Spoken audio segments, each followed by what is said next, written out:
government much money to become much more eco-friendly. Taking the stairs and skipping the elevator cuts costs and saves on electricity. Recently, the Department of Environment implemented several small measures to reduce their carbon footprint.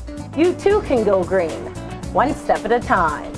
In an effort to help companies and offices on the islands, we have launched a guide, which is the first in our Footprints series. So this first guide is on energy efficiency, energy conservation, and renewable energy.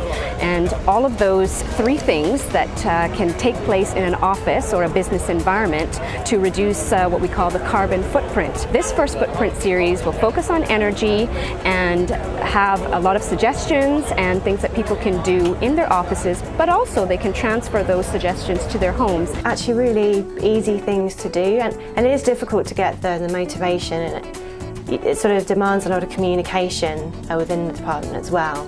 And we're really sort of just starting to initiate the structure plan for what we're doing here in terms of reducing our environmental impact. I think people will probably be surprised if just one person sort of stands up and says, oh, I think this would be quite a good thing to do, and sort of try and rally people together, maybe take a look at our guide. Before DOE developed the Green Guide, they put the tips to the test. They offered bite-sized suggestions in the kitchen and eco-friendly ideas everywhere else. We typically don't like to use materials that you can throw away. However, because we are in an office building with other different people, and sometimes our silverware would go walkabouts. So one of the things that we've decided to do was, we have plastic spoons, but we've asked our cleaners who come in at the end of every evening if they would just wash them and they return them, and we've been using the same spoons that have been cleaned and returned for months now.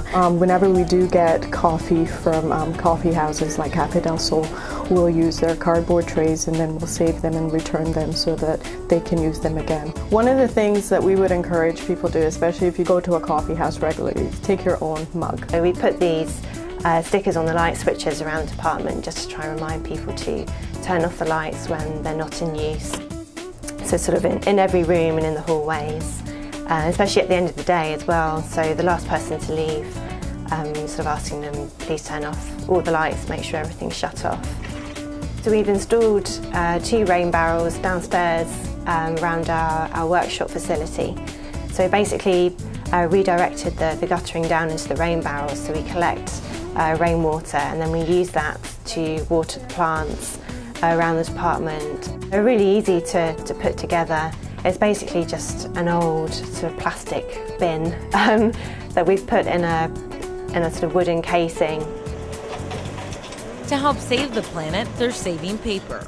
We try to encourage people to print double-sided, but whenever you can't do that, we encourage people to recycle all this material that doesn't have sensitive material on one side into our recycling bin, and then we collect that and we take it to kindergartens so the kindergarten children can actually use the other side just for doing art and craft and scribbling, and they love it. So it really is amazing how much paper you accumulate, and this is one way of reusing it. We also use scrap paper for notebooks instead of sort of going through line jotters and that sort of thing. We collect the scrap paper and then we reuse it in that fashion just for scoring things down. We also send our shredded paper to one of our enforcement officers. He has some stables and he uses the shredded paper for his horses. And then with our newspapers we send those to the Humane Society. DOE hopes other departments are green with envy over their energy efficiency. Recently, they spread the word throughout government at a World Environmental Day fair. At the moment, we're trying to act more as an information resource, so that if people have queries and questions about certain things like energy conservation or water efficiency, what the local laws are in that regard, or anything else, that they can come to us, use us as a resource, and hopefully we can put them in touch with people. And the event that we're having is very much geared towards that type of networking. We, as we always maintain, don't have all the answers, and we like to find out what other people are doing, or other community groups or other offices, if they have green teams in place, for example, and get that networking and information sharing going. If you'd like a free copy of the Department of Environment's Green Guide, just log on to their new website, www.doe.ky. And if you print it out, just remember to do so on both sides.